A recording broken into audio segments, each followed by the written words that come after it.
Let's begin on drawing trend lines for uptrend. To draw a trend line for an uptrend, you want to begin by using the lowest low that you can see in the chart to act as your starting point for your uptrend.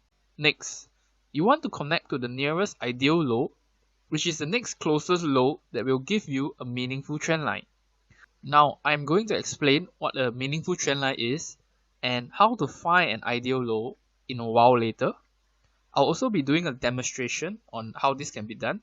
After you've connected to your nearest ideal low, you will want to extend your trend line and wait to see if the trend line will be effective in capturing the trend.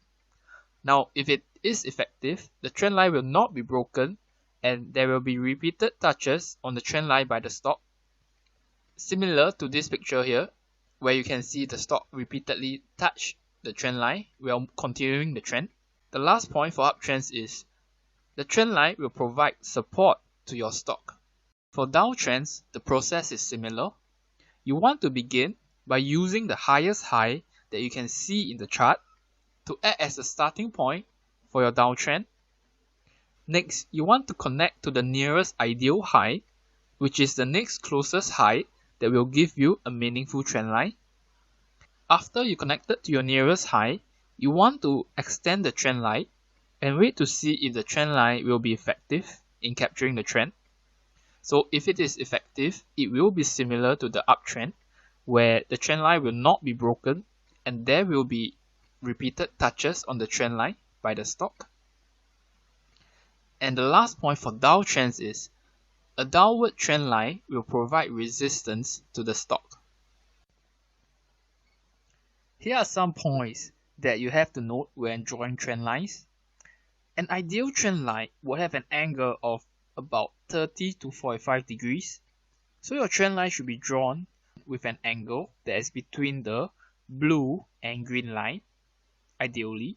Now we don't want the angle to be too steep or too shallow, because with an angle that is too steep, meaning more than 45 degrees, the trend will not be sustainable and you will find that the trend line will be easily broken.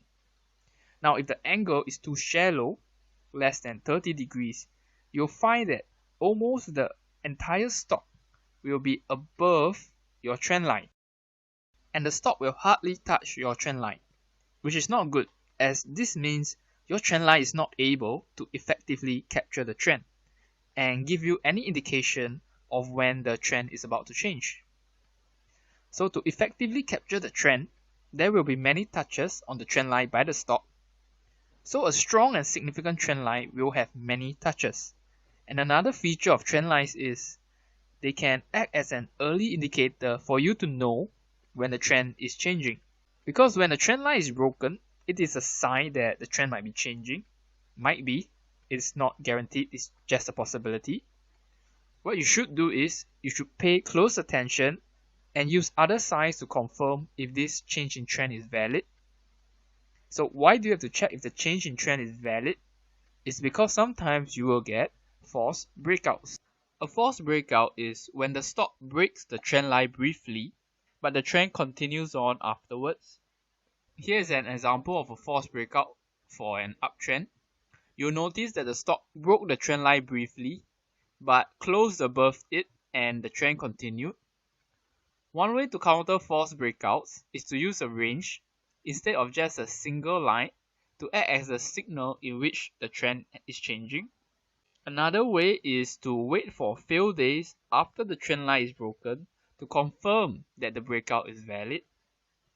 So what I mean by using a range is, rather than just taking the breaking of the blue trend line as the signal that the trend is broken, you add a range of maybe 2 to 3% depending on the volatility of the stock. So when the stock breaks through this range, then you consider it to be a valid breakout.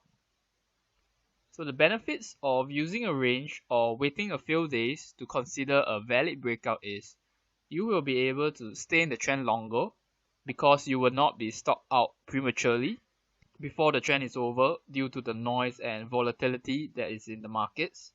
However, a drawback from using this is the signals you get from the charts will be slower because you will have to wait for the signals to confirm. A breakout ideally should occur with large price action and with high volume. So a large price action refers to the stock making a large move or a large jump, and high volume refers to a high number of shares being traded when the breakout occurs.